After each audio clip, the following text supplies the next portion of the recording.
Hey guys, this is Andy from Ironman4x45.com, also known as Ironman Andy, and you're listening to the XJ Talk Show.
Hey guys, we'll get started here in just a minute. As some of you may know that have been to the pre-show before, this is the bit where we talk about the show. Josh and I talk about the show and come up with some strategy, often last minute. And we we often get started around 10 o'clock. Boy, remember the old days? It used to be 10:10 or 10:15, wasn't it? 10:15 on the dot. Fashionably late every week. So anyway, listen to a little music. You'll hear Josh and I talking about the show here in just a couple of seconds. I'm just getting everything put up on the board and ready to press buttons and make noises as the show goes on. So we'll be back here in just a minute.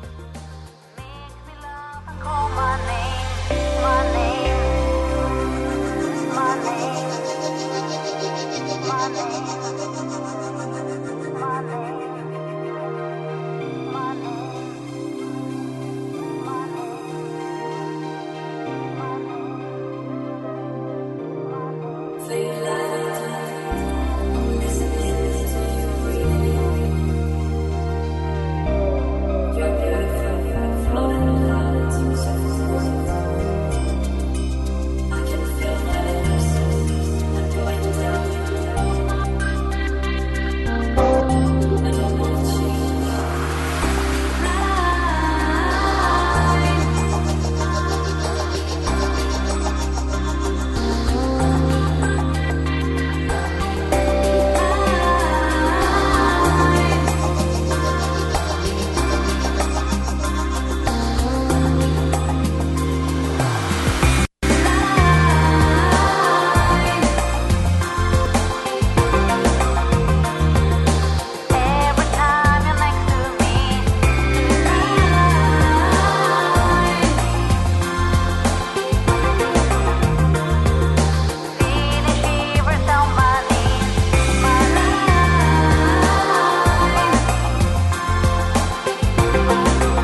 Okay, finally got the show notes up.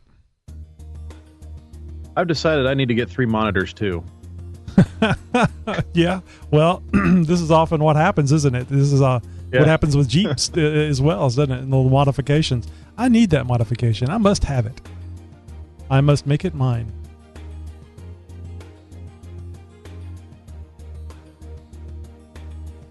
Yeah, I'm sitting here. I got Skype up on one screen. I got the show notes up on another. I've got the YouTube channel up on yet another. Excuse me, on another window. And I decided, well, I can't have 2 windows up on one screen. It's just not working. So I'm going to have to get a 3rd screen. You know, at the place that I'm working, the new place, I actually got to try out something that I wouldn't have wasted my money on, but since they bought it, it was worth a try. It's a USB video adapter. So you plug it into the USB plug, and it has a DVI connector on it. You plug your monitor into it. Really? Yep. Huh. Works pretty how's it look? Just like the main screen. You don't want to play a game on it. It's USB. Well, yeah. But they're probably not very good for video or obviously gaming, but for, stuff like this, it probably worked just fine. Yeah. Show notes and things like that. Yeah, I didn't get a price on it. I think it's one of these, what is it, SIIG? I don't know I don't know how to pronounce it, but they make various add-in cards, and they're generally pretty cheap. So I'm guessing this thing was $30 or less. Oh yeah, I just did a quick Google search, and I'm seeing you can get one at Walmart for $62, Newegg for $35. So yeah, $30 to $40, $50 or so is about the average going price. I've been using it for over a month with 2 1680 widescreens.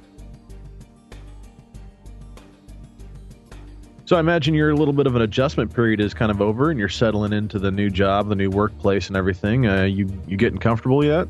Yeah, it's better. It's just work until 6 p.m. is still kind of rough. Getting there by 9 is nice. So I'm much more an evening person anyway, so I'm sure I'll adjust. Well, let me check the level on this thing. December 7th, 1941.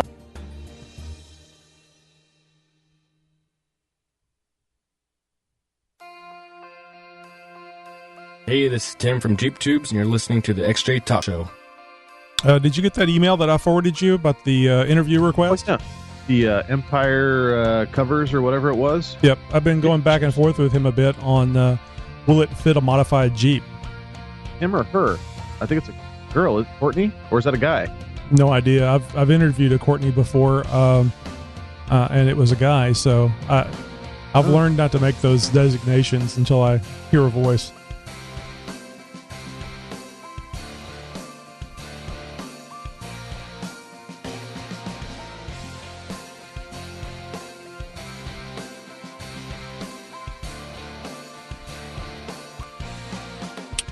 Is there anything else we need to discuss? I got the opener up. I've got the promo.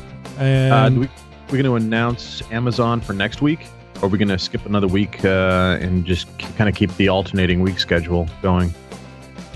Yeah, let's talk to them about Amazon for next week. That'll be good. I just have to remember it. I'm a little hesitant because I'm going to forget it. I'm going to be running out to the Jeep to get the laptop so I can have that line.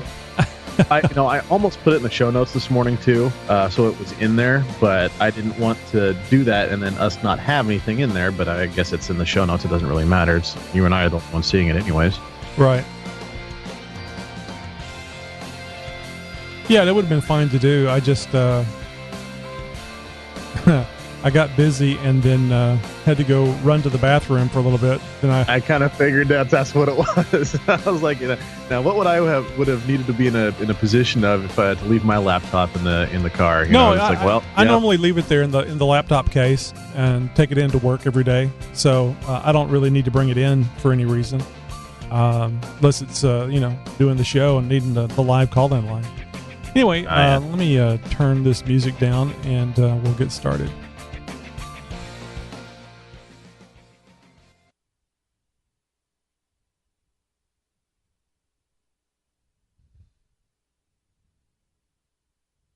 Oh, I remember. I closed Internet Explorer.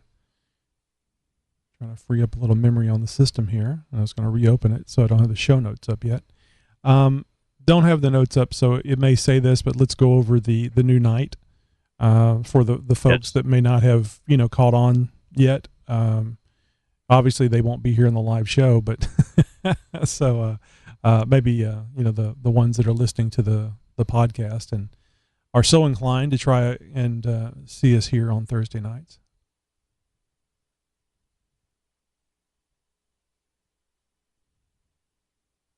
We'll get going here in just a second, guys. I see we got a crowd waiting for us. Running a little late. This is what happens when Tony takes a nap.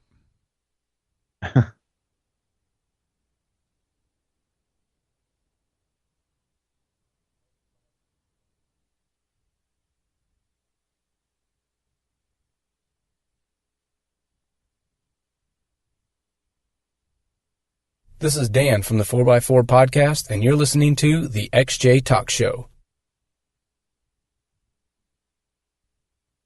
Almost there. Okay.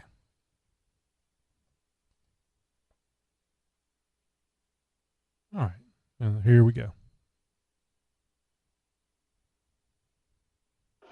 December 7th, 1941, a date which will live in infamy. The United States of America was suddenly and deliberately attacked by naval and air forces of the Empire of Japan. Looking back, it is easy to see the parallels between December 7th, 1941 and September 11th, 2001. Both were surprise attacks that claimed thousands of American lives and pushed our country towards war. The overwhelming destruction of that December day was devastating. 21 American naval ships were sunk or damaged. 323 American aircraft were destroyed. Thousands were killed, more were injured, and serving on the USS Arizona was a crew of 1,177 brave Americans. Of those, only 333 survived. Because of these terrible figures, the USS Arizona, sitting in its final resting place off the island of Oahu, is just like the Twin Towers in New York, serving as the one lasting icon for Pearl Harbor's Ground Zero. Yes, the attack on Pearl Harbor was tragic, but it is important that we remember this chapter in American and military history so that our future generations who may only be familiar with the horrific images of 9/11 will also know about this tragic event and why it changed the country and the world forever. This December 7th, please join us here at xjtalk.com in remembering those who made the ultimate sacrifice on that one particular day that will forever live in infamy.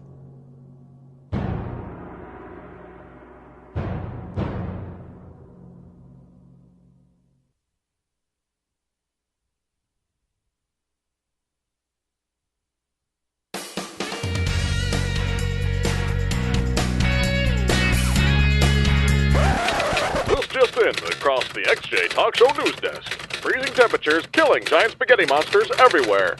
Watch out, they might be coming for you. Find out the top 3 ways to protect yourself after this.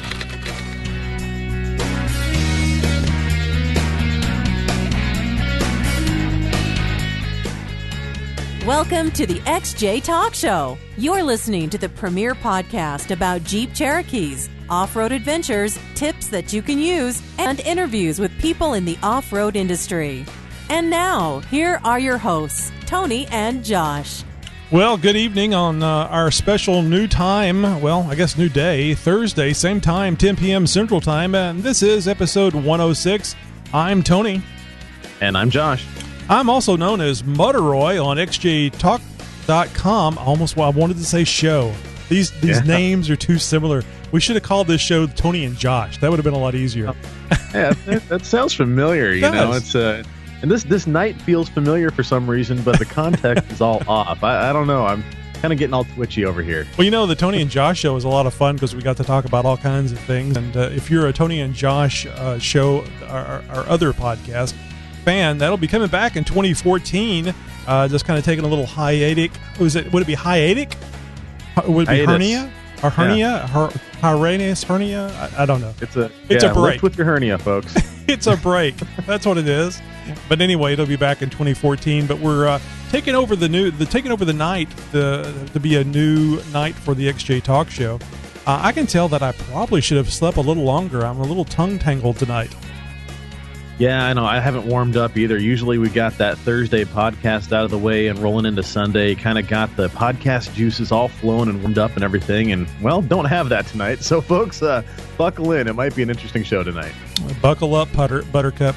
Now, I had an interesting interesting Facebook conversation with a new show fan. It was pretty funny. A couple of weeks ago, I posted up a thing on Facebook about, here's the new show, listen to it. We had just got through doing it, I think, on Sunday night, so we had the YouTube video that I was putting up on Facebook, reminding everybody about the link. And she says, damn it, I keep forgetting the live show. And I'm thinking to myself, well, everybody's got a phone and a calendar on it and a way to schedule things, but that's okay. I'm not going to go there. I took the positive road and said, it's no problem. It's also a podcast that you can download and listen to. And she goes, oh, great. So this, it's our own fault for not making sure people understand that it's not just a live show that we have here, but we're recording the podcast right now. And what we did was we came up on YouTube live so you could watch what was going on, kind of see how the bacon's made. Yeah, I was going to say that's a great payoff for a shameless plug. So anyway, this past Sunday, I posted up, because we did our last Sunday XJ Talk Show this past Sunday, and I posted it up Sunday night. And actually, I guess it was Monday night because I had put up the podcast. Anyway, this same young lady listened to the show, and it was about 15 minutes after she said, oh, great, thanks, and she was going to download and listen or listen online. And she comes back with, enough with the potato talk. Oh, geez. Do you remember the first 15 minutes of the show? We're talking about potatoes. Yeah. I don't think she minded. She was just giving me a hard time. Well, potatoes or zombies were, bound to piss somebody off. Yeah, that's true. But on a side note, I had a small fry from McDonald's today, so that was very good. Yeah.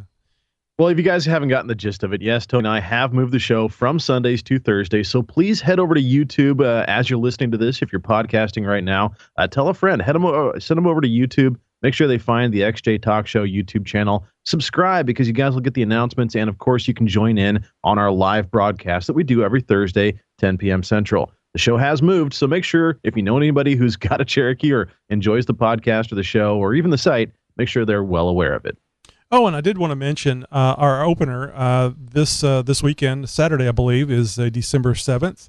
And everybody should take a moment and remember all those people that lost their lives and all those people that fought to maintain our freedom in the United States, not only in World War II, but even to this day, and how they've lost their lives, lost limbs, even lost their mental faculties through traumatic traumatic head injuries.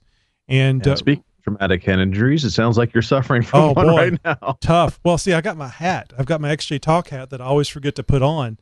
So I got double duty here. I'm thinking about, okay, when am I going to be able to put the hat on, take the headphones off, put the hat on, and then get back, So, anyway. One of these days, Tony, I'm going to actually get the wherewithal to make my way out to Hawaii. And I think, one of the things that I'm definitely going to make a point to go see is the Pearl Harbor Memorial there off Oahu.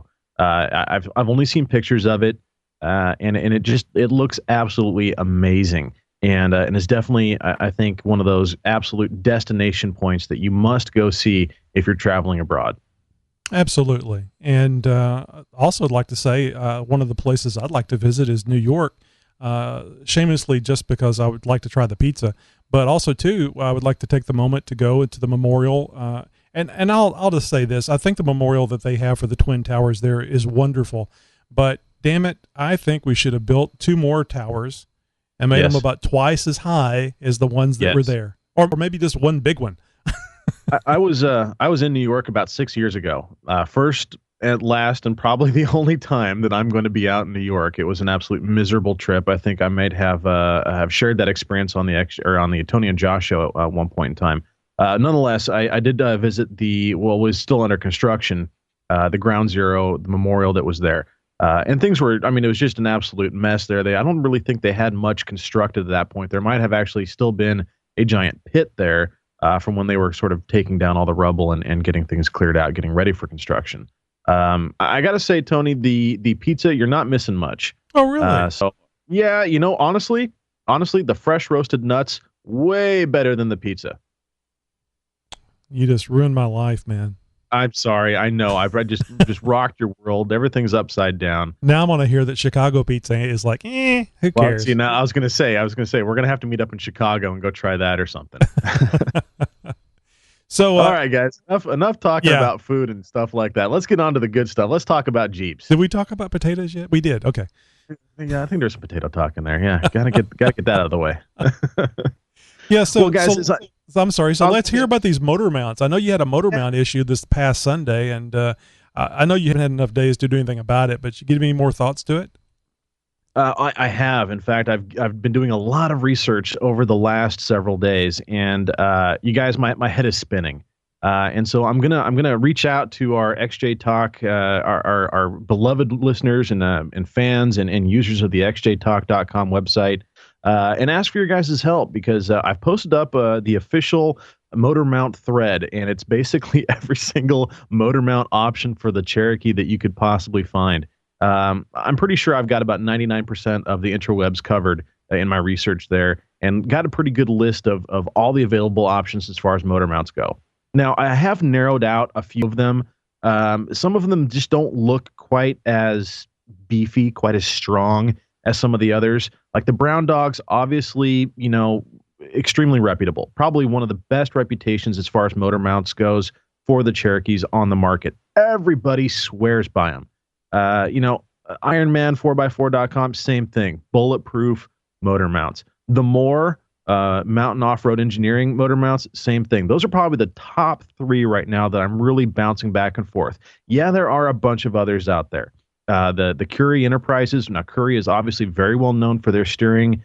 They make a lot of really strong stuff for the Jeeps. Rugged Ridge. I've used Rugged Ridge stuff before on my Jeep. It just doesn't quite look like their motor mounts are manufactured to my specifications. The inner sides of them don't appear to be welded. Looks like they only welded on the outside of the mounts. So same thing with the Daystars. And the Curries are the same way.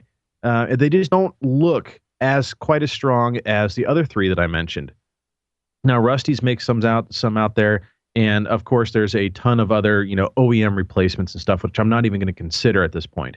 Now, the other thing that you got to take into consideration there's basically just two options, either polyurethane or rubber. And obviously this comes down to a dampening issue as far as vibrations go.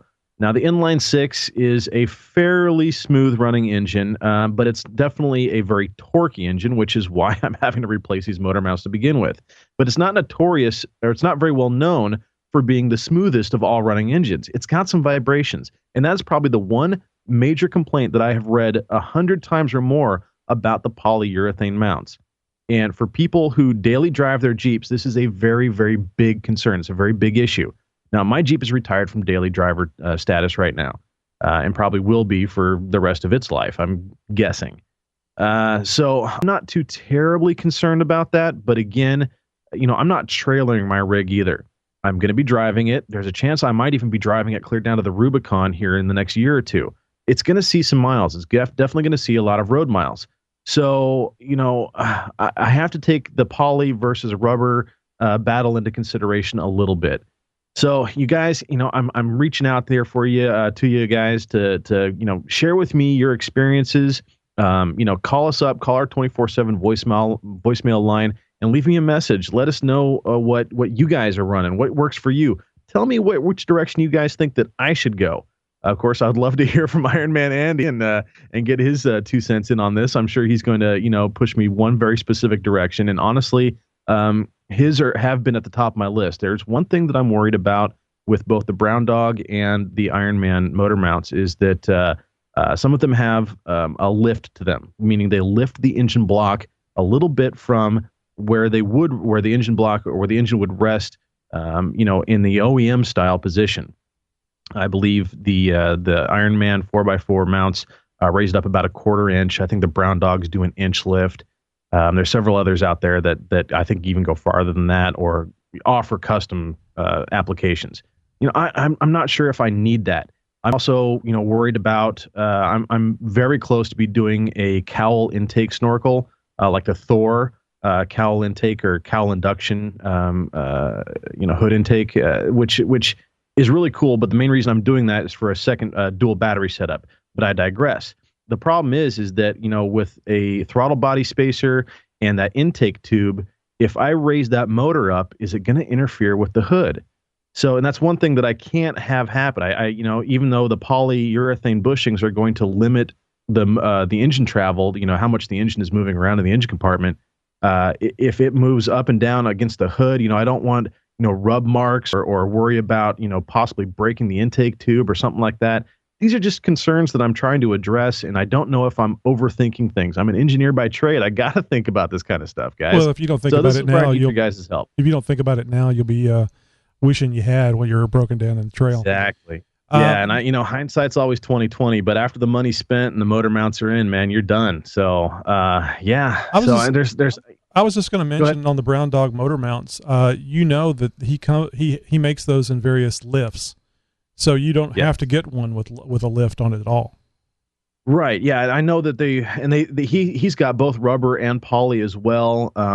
Ironman Andy has got a polyurethane, which he lists a very specific durometer of 88. And I on the durometer scale, I don't know what some of the other ones rate at. I have to call all the various manufacturers, see if I can get that information. I haven't done that yet. So as far as an actual polyurethane durometer, and the durometer, folks, is a measurement of hardness and or softness. I guess you could go either way. Anyways, I don't know how that measures up against other polyurethane bushings out there, at least in these other manufacturers, the way that they use.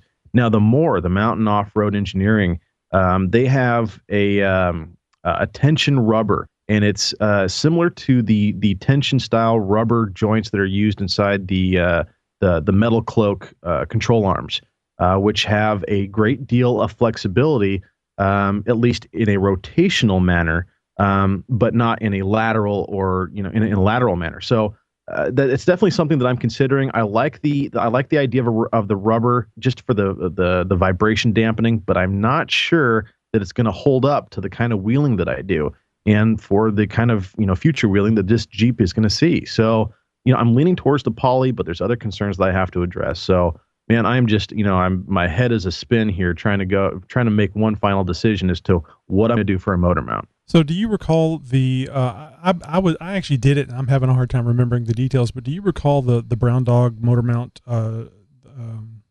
interview I did with Tim? And we talked about the main concern that you should have, that he felt, and I did, the reason why I went with motor mounts, Brown Dog motor mounts. Any really would have been better than what the stock one was. Oh, yeah, but the main problem was the bosses being broken off.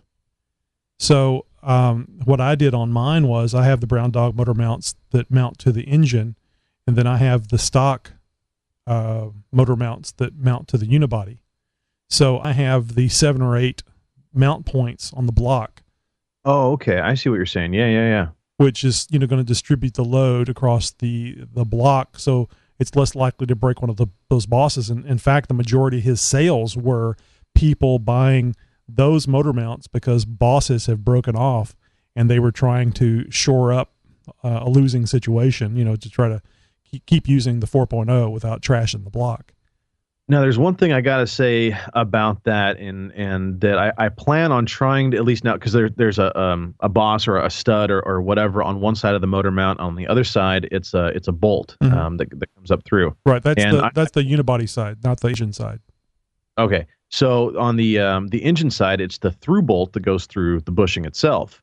Yeah. And I'm planning, I'm going to try at least. I once I pull it out, I'm going to be able to measure the hardware or look it up in my factory service manual or something like that. But I plan on replacing that with like some grade 8 hardware. I'm not sure if that's a step in the right direction or not. I'm a little worried about, obviously you can't be too strong. And so those plates are definitely attractive. The big, huge kit that the Brown Dog offers. Well, I think Andy's are the same. I think Andy goes to all the same boss points, the 7 or 8 points that are there on the engine. Oh, now that I didn't know, because the pictures on his website only show just the raw motor mount itself. It doesn't show those plates that sort of mount along the side of the block. Well, yeah, I wonder if, because the motor mount is actually 2 halves. There's the part that goes to the block, and then there's the part that goes to the unibody. That confused me a lot at first. So when you get a full kit from Brown Dog, you get both halves. I didn't buy a full kit. I just bought the ones that go to the motor. Brand new motor. I didn't want to run the risk, especially going off road. No, nobody laugh. I'm going to take it off road. It will get dirty, folks. He promises. But anyway, I didn't want to take the chance, especially going off road with it breaking a boss.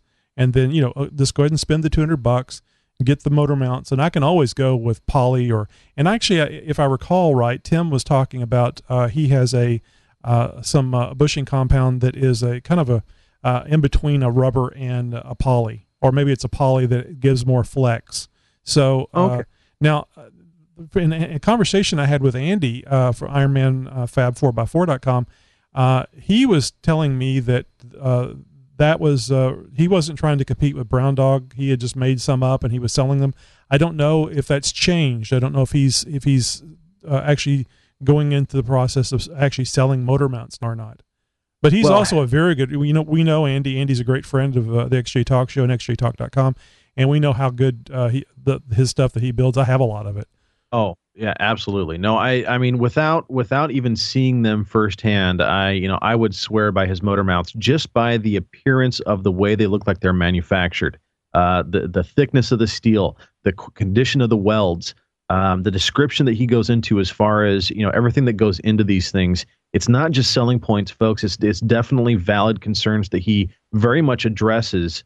And there's one thing that everybody swears by, and that's that when you do your motor mounts, you do your transmission mount at the same time, just because one usually affects the other. Yep. If you got a transmission mount that's going out, it's going to affect your motor mounts. If your motor mounts are going out, like in my case, chances are the transmission mount is having to work double duty. Now, both my transmission mount and my motor mounts are less than a year old or so, and they're within about somewhere between 10 and 15 months. I'm going to say, definitely not old enough. I would have expected the motor mounts to go out until I started talking with some more people and finding out just what kind of forces are being applied to these things, especially when we're talking about larger tires, heavy off-road conditions, and all of the torque that these things see in low range with this torquey inline 6 4-liter that we have. So, taking all that into consideration, looking at Ironman Andy's, he actually offers a transmission mount as well, but he advertises it for the ZJs, the Grand Cherokees, the early model Grand Cherokees. Now, I would very much like to run the entire kit that he's got, the motor mounts and the transmission mount together. I would love to have that kit in my Jeep. I think it's a bulletproof installation. Now, he says that this is meant for, transmission mounts that do not have the exhaust hanger coming off of the mount. Now, mine did have that, but it's broken off, and I've re-welded it, and I think it might even be broken off now and completely gone altogether. But I've got some other, exhaust hangers throughout the system that's sort of taking care of that, and I can fab something up, weld something off of his mounts to address that if I have to. Yeah, I was going to say, you could put another hanger in there if you needed to. Absolutely. But I don't know if it's, positioned right, if the measurements are all exactly the same between the Grand Cherokee and the Cherokee, as far as how, the where it mounts up on the cross member in relation to where the transmission is. So, well, you can just give Andy a call. He loves talking to people on the phone, and he'll tell you exactly what you need to do. I've been, up to my eyeballs in projects I don't want to hear work, excuses, so man. I haven't It's a phone call, because no, honestly, if I call up Andy, chances are it's going to be an hour and a half conversation. He does. He will tell you everything you need to know. He really will. He's great customer service. So yeah, it's Andy, if you're listening, buddy, expect a call from me here very soon. Oh, he's going to call you. pick your brains. He's going to call you, and he's going to hope it's the worst time. Yeah, exactly. Are you busy? 3 Good. o'clock in the morning. Here's what you need to do. I heard the podcast. Here'd you have some questions for me. Gee, I bet you we could have got him on to talk about it. But love Andy's stuff. Ironman4x4fab.com. But I'll tell you, man, I love my Brown Dog motor mounts. It would be very hard for me to choose between those two. Okay, so because all I have read is basically just web testimonials. So getting straight from the horse's mouth here. Did you go with rubber or did you go with poly? Well, see, that's what I was saying earlier. I didn't get the full kit, so I'm using the ones that bolt to all the bosses on the engine, and I used stock motor mounts that bolt to the unibody. Okay. And doing that, I don't have the problem with the vibrations. Now, talked to Tim on the interview, and I believe he was saying that I could go with the softer compound that he is selling now and get I'm remembering this better. You won't get the same feel that you would get with the stock motor mounts because those are really soft, but it will be very close. But the compound, I don't know if it's rubber or what now, that's been so long since I did the interview, it will hold up a lot better through the abuse. So gotcha. I'll probably will go that direction after talking to him about it on the show. I probably will go that direction whenever I need to change the motor mounts. Now, the ones, the engine mounts are I'll never need to change those things. Good God, you could kill a zombie army with those things. They're huge.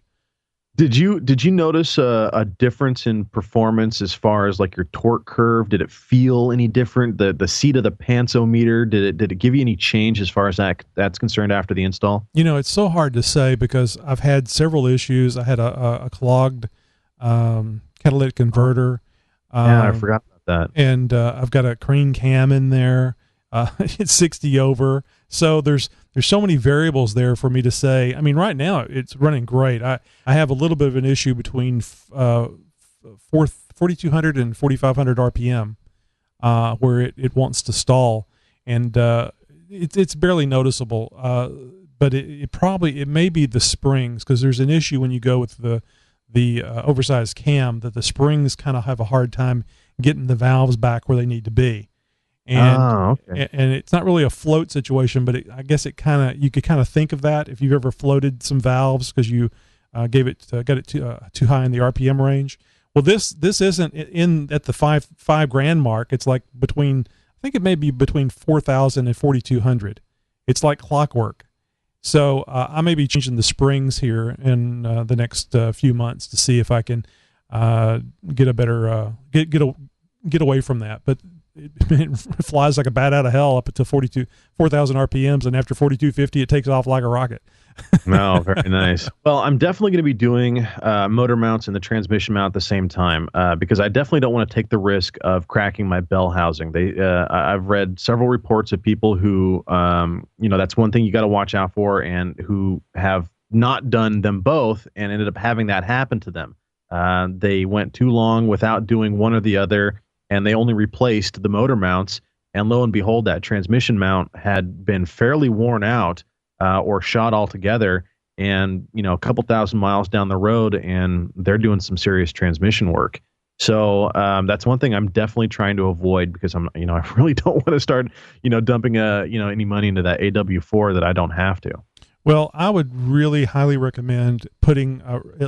I know you got to replace the motor mounts, but get something that ties into the multiple bosses, more than the standard 3 bosses on the engine block, because you don't want to get in a situation where you break a boss and you get out and play on the rocks. So I think it's a lot more likely to happen to you than it would be me, and because I don't do rocks, trails and mud and blah blah blah.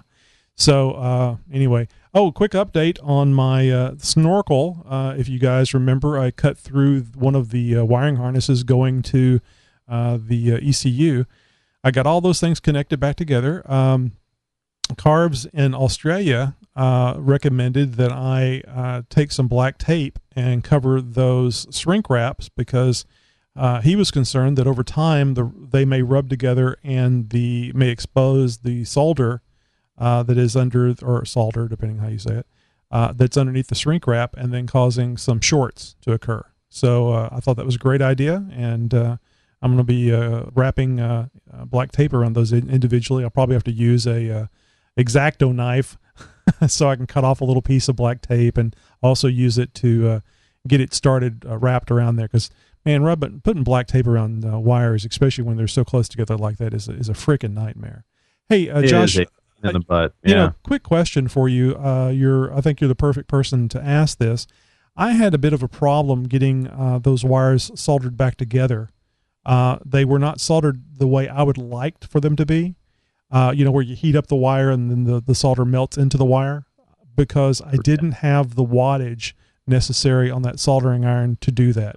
I have a very good mechanical connection, and the solder is just kind of there to keep them together. And I would say half of it is soldered properly. The other half doesn't have any solder on it. It just wouldn't go through. So what wattage soldering iron would you recommend for, and keep in mind, this isn't the stereo speaker wire or zero cable that you'd be running to a battery or something. This is the wires that are running to the computer, maybe 16 gauge, 18 gauge. Some of them might even be 12 gauge by the looks of it. It's hard to say, because it's going to come down to the gauge of the strands within the wire, because you can get a great solder on like a 10 gauge wire with a low wattage soldering iron, providing that the strands within the wire are relatively small. But even if you've got like a 12 gauge wire, which, and folks remember, as you go up in gauge, you go smaller in wire. So you go down in gauge, you get larger in wire. So even if you have like a 12 gauge wire, but the individual strands in there are very large, you're going to have a very hard time getting a good solder on those with a low wattage gun. So it really comes down, and honestly, Tony, you're probably going to have a mishmash of different gauges and different strand diameters within those wire gauges in that harness, and this could apply across wide variety of wires throughout the entire vehicle. Depending, I mean, obviously, we're not always soldering on wires throughout our entire vehicle. Not every electrical connection needs to be or should be soldered. So this isn't something that's going to pop in all the time, but I can't say that there's going to be one soldering gun, a specific wattage that's going to be best for all. Honestly, I'm rocking a 20-year-old Radio Shack soldering gun that I've had for ages. And honestly, I have no idea what the wattage is on that thing, but it does everything that I need it to. And I picked it up for, like $17, a couple decades ago. I mean, it was next to nothing. Yeah, well, the one I need it to. Yeah, the one I'm using is an electronics soldering iron, which is about, I guess it's maybe 15. If I was using the one that was switchable, it's probably 15-30. And now this one isn't switchable. It's just plug and go. Right. And I mean, I've just beat the living heck out of the thing. I do plastic welding with it. I solder stuff with it. Now, for the heavy soldering stuff, nothing beats a butane-powered soldering gun. Or if you're doing like things like 4-gauge or 2-gauge wiring, when you're doing like a winch rewiring or battery wiring, stuff like that, just use a plain old torch. Yeah. No, I knew that one. I was just trying to, because I know you don't want to apply too much heat to the wire because it will melt the insulation, and you can melt wires together, and that can be inside the harness covering, and you may not know it until you're driving down the road and it makes contact. So that's right. I was thinking like a 50-watt soldering iron, but I figured I would double check with you to see what you thought. The number 25 is floating in the back of my head. I think that maybe 25 or 30. That might be kind of the wattage range that's on my little old school wand that I use. I have a butane powered one, and I also have a torch that I used when I did my wiring upgrade for my alternator and charging and starting system. So I've used a variety of things, and honestly, it comes down to the specific application, what you have, what you're working with, and what you're trying to accomplish.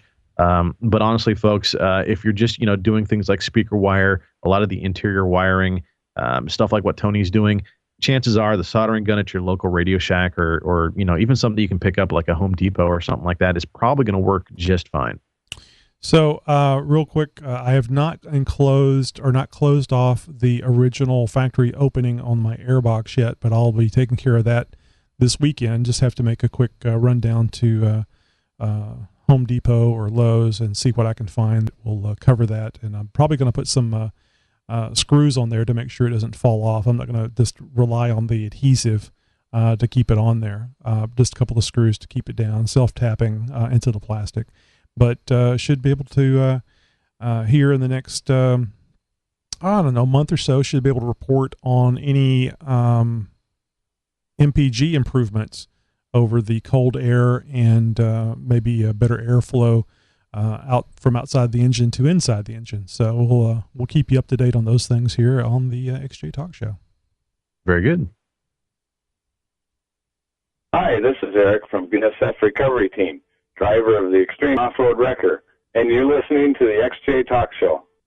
You already know about XJ Talk on Facebook, Twitter, and Google+. But did you know we're on YouTube as well? We have off and on-road adventures, how-tos for fixing or augmenting your Jeep. Besides, man cannot live by sound alone, right? Come see what we got at youtube.com/user/XJTalk. Don't forget to subscribe and make comments on our videos. xjtalk.com. It's where you go when you're not off-road. First Week in Jeep. Well, hey guys, there's a new crime trend that's popping up in major cities all around the nation. Jeep drivers might want to be on the lookout in the coming months. Police all around the area saying that Jeep Cherokees are being targeted. That's right, folks. I said Cherokees. And thieves are getting away with it at an alarming rate, I might add. Now, officials are saying that the trend is way out of the norm. Typically, late-model Honda Accords and Civics are usually the more stolen vehicles. These are the ones that the thieves are after because, obviously, the tuner market is very large and parts are in demand. Not to mention, they're easy to steal, apparently.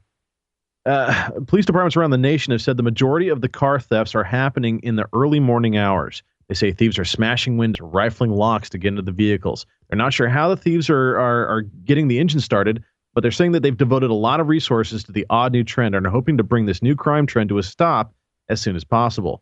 If you'd like to learn more about how to protect your own Jeep, go check out episode 74 of the XJ Talk Show. I list a whole bunch of, I give you a full breakdown of all the available options in vehicle security that you may have, some tips and tricks that's going to keep your Jeep in the driveway where it belongs. Now, Jeep made its way into the list of contenders for the 2014 4x4 of the Year awards. Now, the 4x4 of the Year test is unusual in that it's not a comparison of similar vehicles, but a test of the latest and greatest in 4x4 technologies. Now, it does require that the vehicle be off-road capable, obviously. Have a drivetrain equipped with low range, be for sale in the early model year, and have a minimum production of 2,500, and most importantly, be significantly changed or improved from prior models with regard to off-road capability. Now, obviously, this leaves the 2014 Cherokee out of the mix. But like I said, Jeep did make it into the mix. Now, a new paint scheme obviously isn't going to cut it. This year, we have 2 trucks and 2 SUVs, and these 4 contenders bring an amazing array of off-road innovation. Now, there are 2 diesels, 2 gas, 2 rigs with fully independent suspension, 1 solid axle suspension, and 1 with some of both. Every vehicle has heated and cool seats and navigation screens, all that fancy stuff, but only 1 has leaf springs. Now, there were no driver selectable lockers in the bunch, but in the steering ranged from a hydraulic pump and gearbox to an electric rack and pinion to one that is half electric and half hydraulic. There's a whole mishmash of stuff going on in these.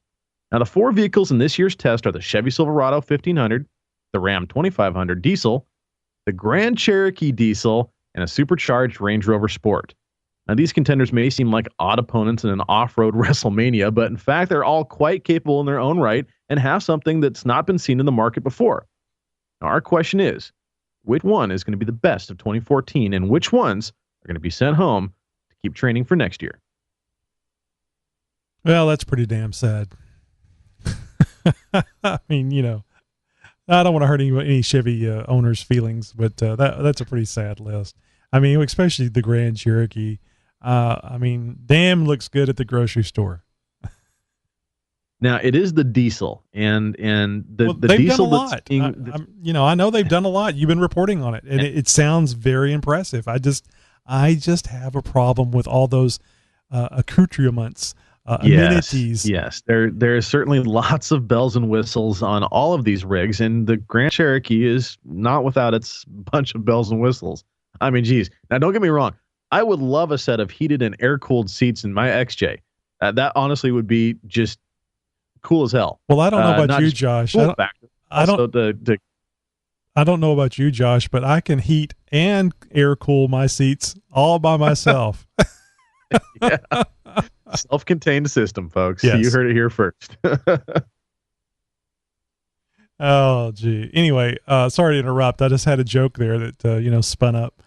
Oh, no. Hey, guys, speaking of four-wheel drives, and of course, here on the show, we talk about all kinds of stuff. And Tony and I actually talked about zombie stuff at length. And on our other podcast, we actually had dedicated a fair amount of the show to talking about zombies. And I'm not going to go too deep into this, but I just want to show our live listeners a little something that came in the mail today.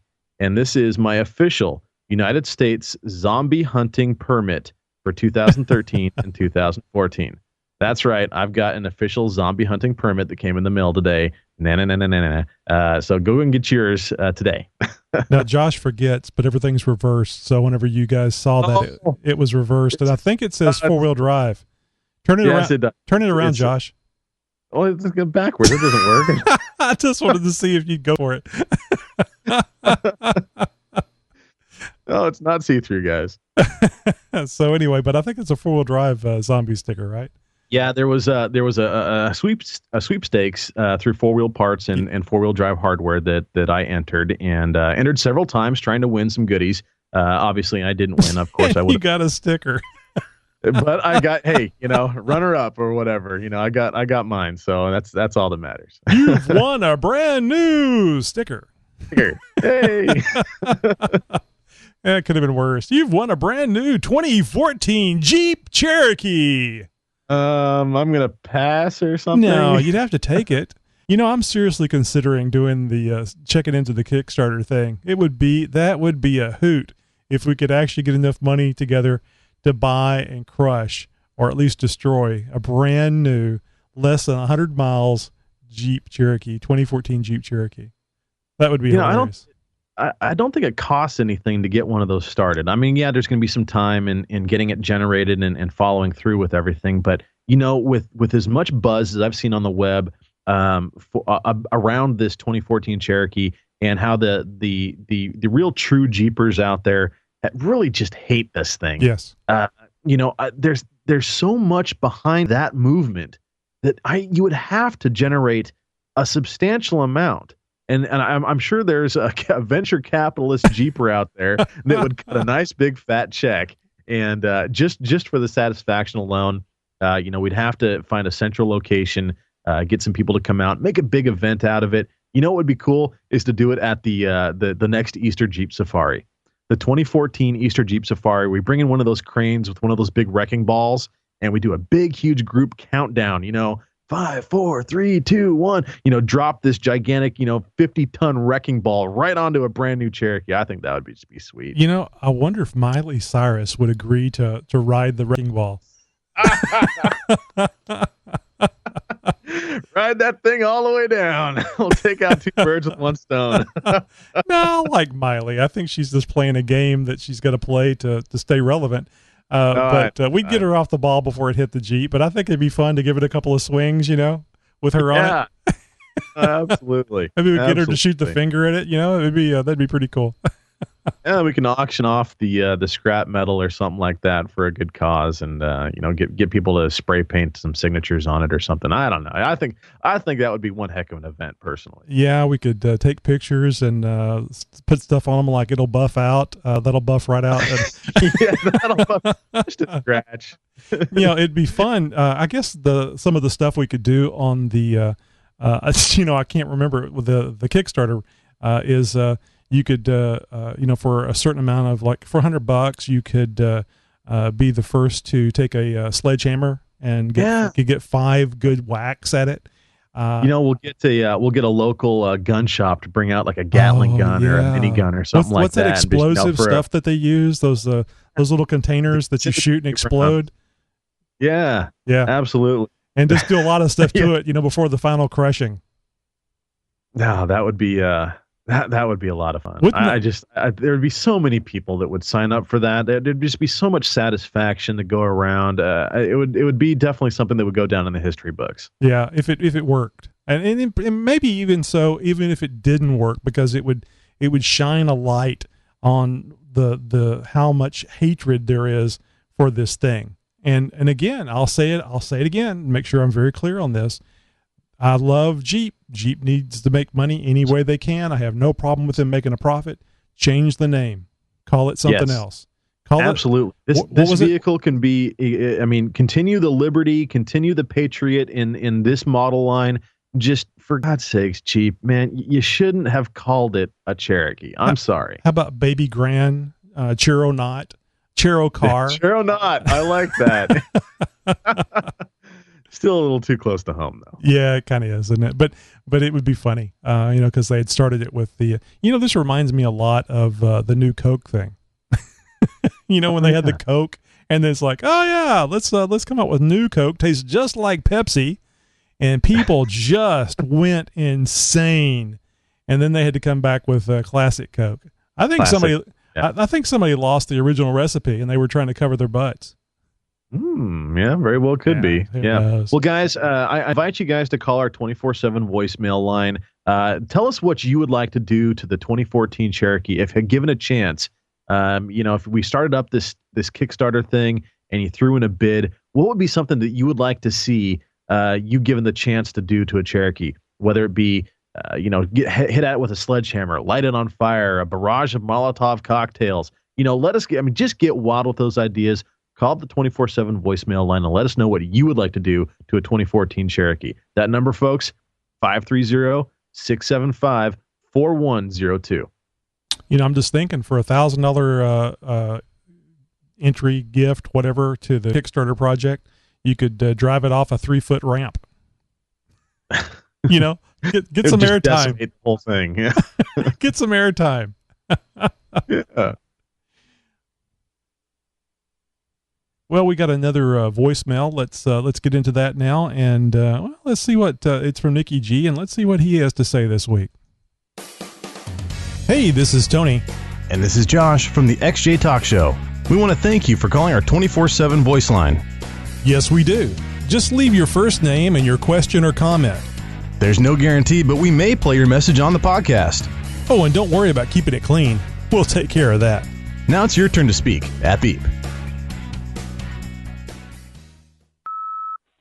Hey, this is Nikki G, and imagine my surprise when I turned on my computer this morning and found out that there was an XJ Talk podcast that aired Sunday. I thought you guys weren't going to do it starting this week. That's what I get for missing the production meeting. That was a pleasant surprise, sort of like when you order French fries from Burger King and you find that one stray onion ring in the box. Oh, yeah. Yeah, that's about it. Oh, and 50 on the package on your hole saw, Tony, stands for 50 feet. That's how far you have to throw it before you get any real satisfaction. And the reason why you had such a tough time drilling that hole is because you had a red Jeep. If you had any other color, it would have chewed through it like butter. All righty, guys. I'll chat you later. Have a good one. Bye. Ooh, red Jeeps are sexy. And apparently hard to drill. Well, I was giving some thought to your dilemma there with that hole saw after our last show, in fact. And I was wondering if it was the paint's fault, not necessarily the paint's color. I'm not gonna go down the path that Nikki G did. I thank you. In all seriousness, now you think of a saw and on metal that should just be able to cut right through the paint, But you start spinning that saw blade up, and it starts to sort of melt that paint. In fact, the clear coat, the paint, the primer, everything that's underneath, or rather above the actual metal. That saw blade's got to go through that, and it very well could have gummed up the actual cutting edge of the blades. Now, I'm not saying that is what happened. I'm not even saying that's possible. I'm just sort of mulling around ideas in my head because I just still it boggles my mind that it took 3 hours to drill a hole through that thing. But nonetheless, I'm glad it's done. and I'm very much looking forward to hearing all the results and hopefully see some MPG increases on this. Yeah, that'll be interesting. I'm currently I'm currently seeing an issue. Well, actually, I'll take that back. I've been seeing an issue with driving at 70 miles an hour and getting vibrations. Now, last week it was pretty rainy, and I actually pulled it in four-wheel drive full time. And to my amazement, it was much smoother driving 70 miles an hour. There was some vibration, but it was notably much better. So I checked with Matt on that, and I still haven't done it. I'll probably do it this weekend. He suggests that I check and see if where the drive shaft, the front drive shaft splines meet, where the slip joint is in the middle, to check and see if there's a problem there, if it's loose, or because he thinks that when it's under load, it is taking that out to a large degree, and the vibration is going away. So the vibration, I've been having multiple vibration issues. First was the shims in the rear, which I took those out, since I have the slip yoke eliminator, and boy, it just felt like a whole nother vehicle between 0 and about 65 miles an hour. And after about 65 miles an hour, you start feeling vibrations. So it looks like those vibrations are going to be related to the front drive shaft. And I may be getting another drive shaft here in a little while. Now, vibrations can be from several different causes. They don't always necessarily stem from a mechanical issue or something that's necessarily out of balance in the way that you're thinking. Vibrations can oftentimes be harmonic in the sense that, you've got to get up to a certain speed before those harmonics are created. And if just like driveline vibrations after a lift, oftentimes they'll be very prevalent between 25 and 35 miles per hour, and that is very indicative of the amount of rotations that are happening on the driveline at that speed. And of course, this is all relative to tire size and everything else. You got a lot of things to consider, gearing and stuff as well. But nonetheless, harmonics could be an issue here. As far as it might be, you have a tire that's out of balance. You could have thrown a weight, and one tire is out of balance, and you don't really notice it until you get up to a certain speed, and the harmonics start to build up. And it is a building issue to where those harmonics build and create vibration. And it could appear as if it's a driveline vibration. It could appear as if you've got something out of balance, a motor mount going wacky, or a transmission mount, or something like that. Another thing that you might want to consider is if you're the one who's typically doing all of your oil changes, if every time you do your oil change, are you greasing everything that should be greased, or are you just swapping out the oil? That's one thing that I hear a lot of people forget about. They save a lot of money by doing their own oil changes, but then they forget to do all the other stuff that is typically done when you're at a service center. And so that might be something you want to look into as well. And I'm not saying that you're, neglecting your maintenance or anything like that, but it could be something very simple and not necessarily a large mechanical failure like a driveline that needs to be rebalanced or something like that. Yep. All good tips. I think in my case, though, since I've been having this problem around 70 miles an hour for several years now, I think, different tires, different balancings, all kinds of different things going on since that time. I think that I've finally nailed it down to it being probably a drive shaft issue. And the other thing I noticed, that if I was traveling at 70 miles an hour and I let off the gas, I would get vibration. You could definitely feel the vibration there. So whenever the torque is taken off of whatever piece on the front end it is, because it doesn't have to be the drive shaft. It could be the ring and pinion. It could be the bearing that holds the pinion in place. There's all kinds of things that it could be. But like Matt was suggesting, it probably is the drive shaft, because that's a big piece of spinning metal, and it's long, so it has a much more of an opportunity to move around. Yeah, typically, a carrier backlash does not, that preload on the carrier, it's very difficult for that to be thrown out of whack. Mm-hmm. So an issue with the ring and pinion, the gear setup, it's unlikely. I'm not going to say it's impossible. It's just unlikely. A very, very easy way to do some troubleshooting, Tony. And actually, if you're going to be doing any, little bit of work on Jeep anyways this weekend, like on your airbox, climb under there with a couple of wrenches real quick and just pop that front drive line out. You don't necessarily need it for your daily commute. So for the next week, drive without your front drive shaft and see if that vibration changes or if it goes away altogether. Just a little bit of a process of elimination type of troubleshooting here, and see if removing the front drive shaft, taking that out of the equation, changes it. Well, I could do that, but I think that with it in two-wheel drive, I have the vibration, and putting it in four-wheel drive full time, I think that pretty well nails it down to being something forward of the transfer case. So if I remove the drive shaft, I take out, if I remove the front drive shaft, then I take out everything that's in front of the transfer case. So, yeah, I mean, it's either the drive shaft or what the drive shaft's connected to on the differential, the front end. So, yeah, absolutely, I'm going to see a difference. But I think what I have to do is identify what the problem is with the drive shaft and fix it. I've priced a few on eBay. My only concern is, I don't know. I got to check with Matt. I asked him. I said, "Can you repair the spline? Can you repair the slip yoke? I mean, maybe not me, but can somebody do it?" He says, "Well, check and see if that's the problem first." I went, "Yes, sir." Right. So I don't know. I may have to get a whole other drive shaft because I've never been this way before. I don't know if you can repair them or not. Now, I've got an outfit near me, and I'm going to give them a little bit of a plug here because they deserve it. They've taken very good care of the four-wheel drive industry in the Portland metropolitan area near where I live for many, many years. And they are a chain. They are all over the nation. I'm not sure if you have one near you, but it's an outfit called 6 States. And typically they are a large diesel truck,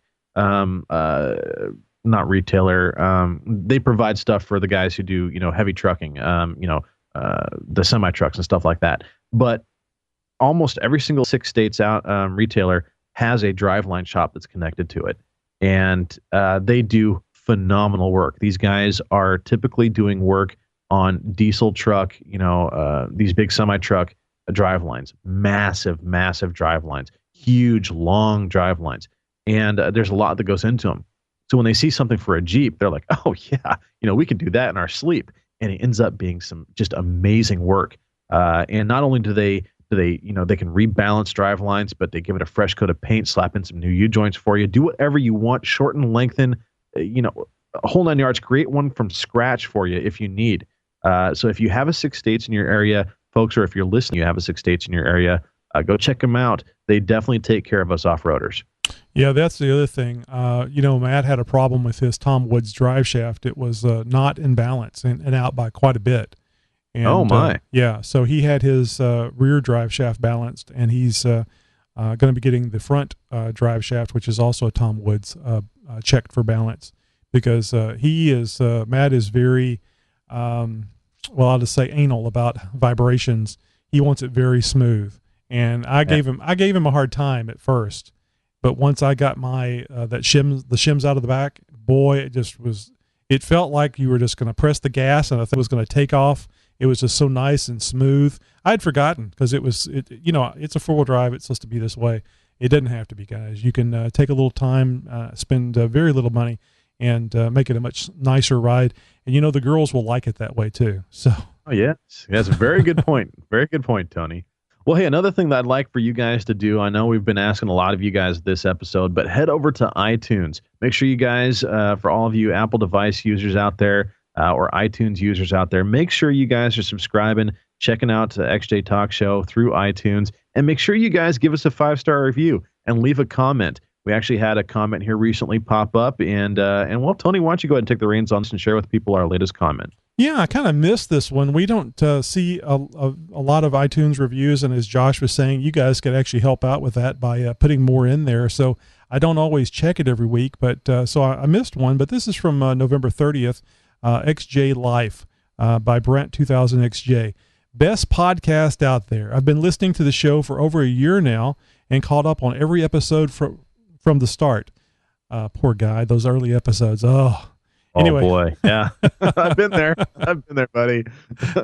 Just purchased my first Apple device ever, an iPhone 5. So now I can finally leave an iTunes review. Oh, okay. Great show, Tony and Josh. Gets better every show. It pretty much has to, doesn't it, Josh? I would hope so. We're trying at least. Well, hey, that's an awesome review. Thanks for the 5 stars. Really appreciate it. Guys, make sure you guys are heading out there and doing the same thing. If you are listening to the show on iTunes, please leave a review. Yeah, we really appreciate it. Even if you don't listen to it on iTunes and you do have iTunes, go over there and leave a review because it helps the show. It helps people find us. Tell people about the show if you like it. If you don't like it, complain to them. They'll probably listen anyway just to see how bad it is. Yeah, right. And guys, we are on Stitcher Radio as well. And of course, our live shows every Thursday now, 10 p.m. Central on iTunes, on YouTube. Guys, head over to YouTube and find the XJ Talk Show on YouTube. Subscribe to the channel. Please leave us some comments and join us every week for our live shows. Oh, and if you've got that voicemail number in front of you, Josh, and I know you do, let's remind him about the voicemail. Absolutely, guys. That voicemail number one more time, 530-675-4102. Give us a call. I've asked you guys to leave me a few specific voicemails, so I look forward to hearing from you guys soon. Yeah, and we'll be playing it on the show just like we do Nikki G. And by the way, thanks a lot, Nikki G. You always keep us laughing. I can always count on your voicemails. Really appreciate it. Thank you for taking the time and the effort, because it does take an effort to come up with stuff that's funny. And speaking of playing, guys, our Amazon You Bought What is going to return next week, so make sure you tune in to episode 107 of the XJ Talk Show for another rising game of You Bought What. Yep. And that will also we'll actually be doing the giveaway, the Amazon gift certificate, when Josh screws up and says that magic word. Boughten. Guys, I do it all the time. That's going to be extremely embarrassing. Does your girl give you a hard time about it? I'm turning red right now just thinking about it. So. Well, Josh's embarrassment can be money in your pocket with the Amazon gift certificates that we're giving away.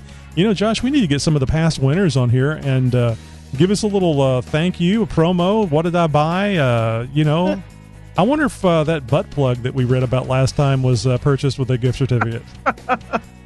I'd forgotten all about that one. Yeah.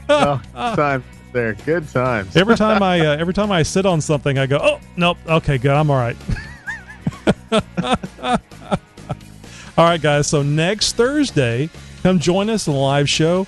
And oh, by the way, you can catch the podcast now on Mondays. First thing Monday.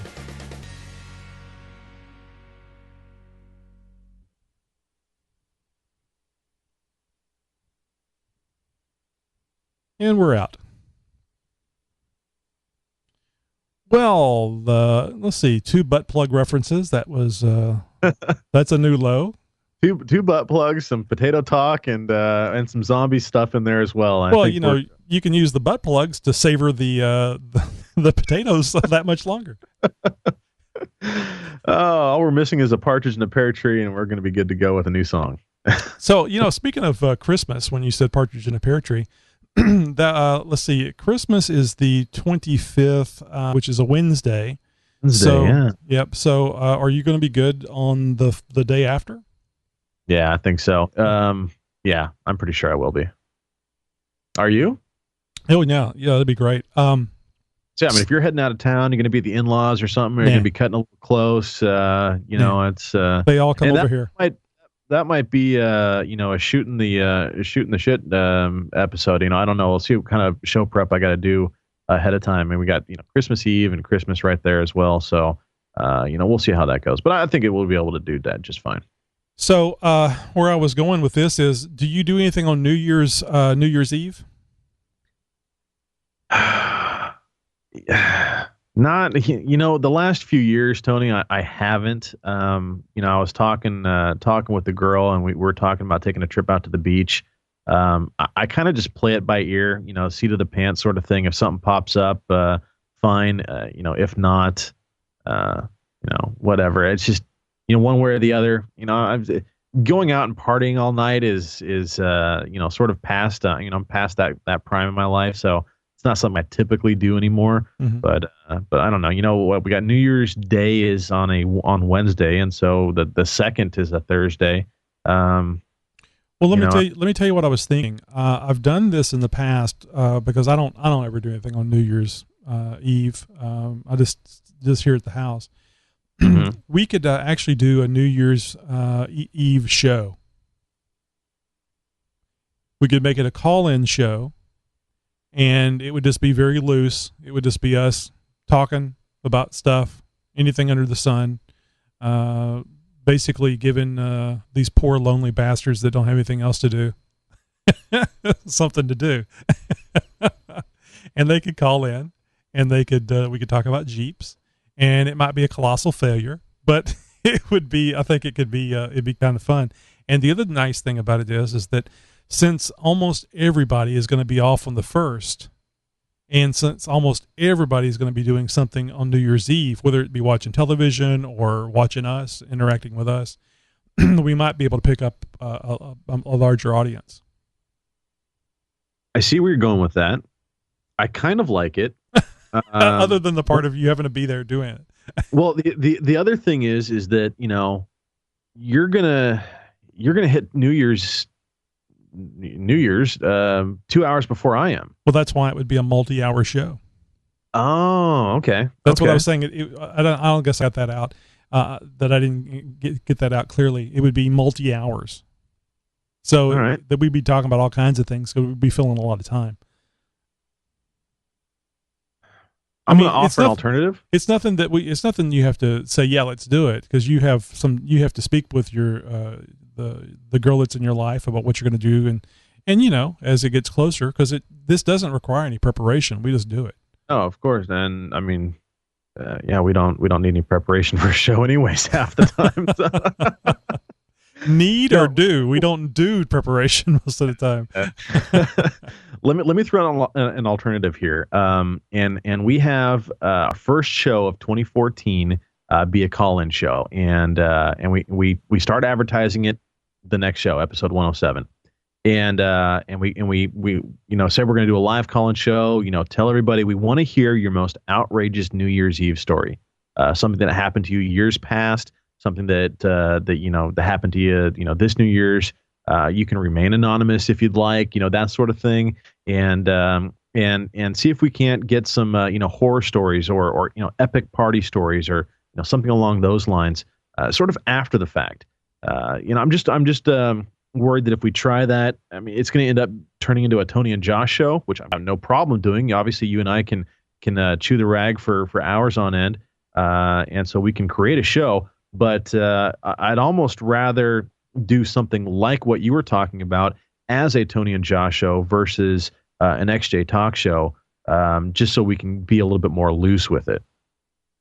Well, I think that since it would be a special XJ Talk show, and we would tell people that it's going to be open to any subject, I don't think it would be an issue. But I'm also a little afraid that even if we press the call-ins, the only person we could count on would be Nikki G, and unfortunately he works at night, so he wouldn't be available.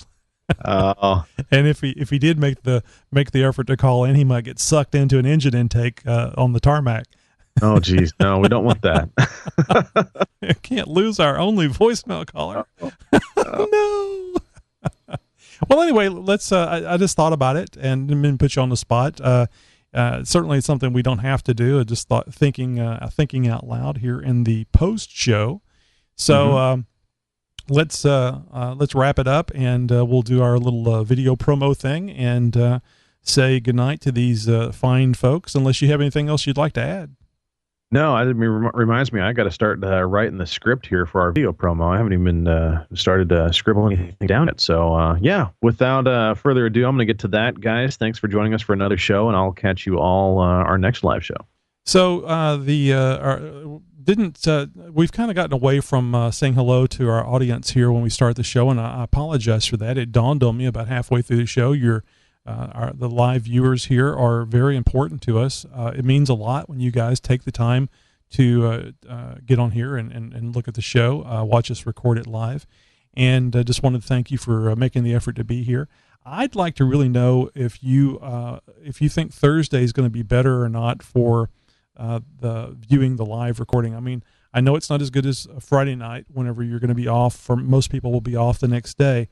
But scheduling and things between two people can be rough sometimes. So The best we could do was Thursday, which is almost as good as Friday. I mean, you only have to really suck at work one day if if you choose to stay up with us. then you can recuperate on the weekend. So I'd like to hear from you if you just want to send an email or a private message or a post on xjtalk.com. You can send comments to comments at xjtalk.com, and just like to know what you think about the, and we're always interested in hearing what you think about the show.